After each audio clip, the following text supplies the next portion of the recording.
Can revenge turn defeat into victory in football?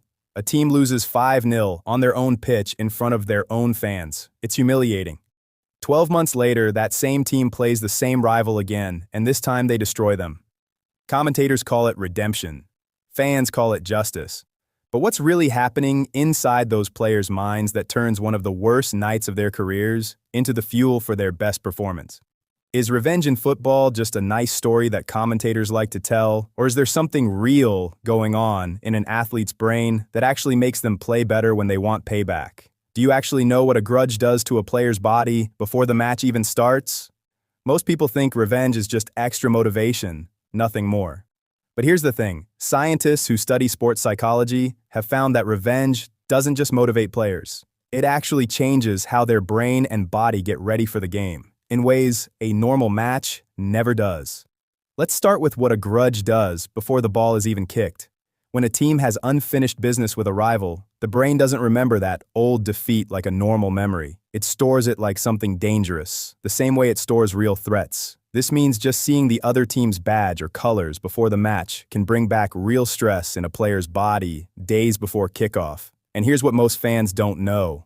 This stress isn't automatically a bad thing. In small doses, that extra adrenaline sharpens focus, boosts energy, and speeds up reactions. So a team walking out with a score to settle isn't just angrier. Their bodies are actually more ready for battle than a team playing a normal, calm match. And by the way, if you've ever wondered why some revenge matches end in disaster instead of redemption, same team, same grudge, but a performance that completely falls apart, we'll get into exactly why that happens by the end of this video. And it's the part most fans get completely wrong. Now here's something even more interesting. Revenge doesn't just affect the team wanting it, it also affects the team facing it, often without either side even realizing. Sports psychologists studying rivalry matches have found that players facing a team out for revenge often play more cautiously, almost bracing themselves for an emotional storm before it even happens. This is called anticipatory pressure. A team half expects to be overwhelmed, and just that expectation can make them play deeper and more passively than usual.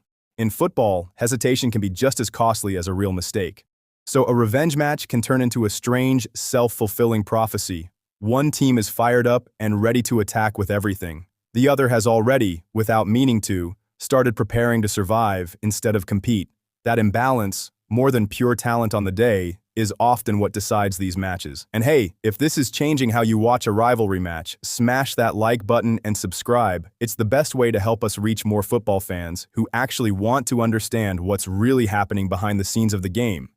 But here's the part that flips everything. Revenge only helps up to a certain point. Push past that point, and it becomes the exact thing that ruins a performance instead of boosting it. Scientists explain this with something called the Yerkes-Dodson law, the idea that performance gets better as motivation increases, but only up to a certain peak.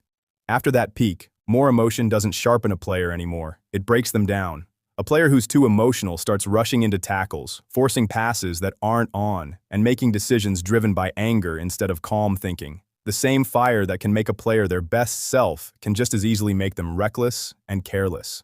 So why do some revenge performances end in a masterclass, while others end in red cards, missed chances, and another loss? This is what I mentioned earlier, and it's something every fan should understand. The difference almost never comes down to how badly a team wanted revenge. It comes down to whether the coaching staff managed to turn that emotion into focus instead of letting it spiral into chaos. Teams who get it right use the grudge as fuel for concentration and intensity. Teams who get it wrong let it become the whole game plan.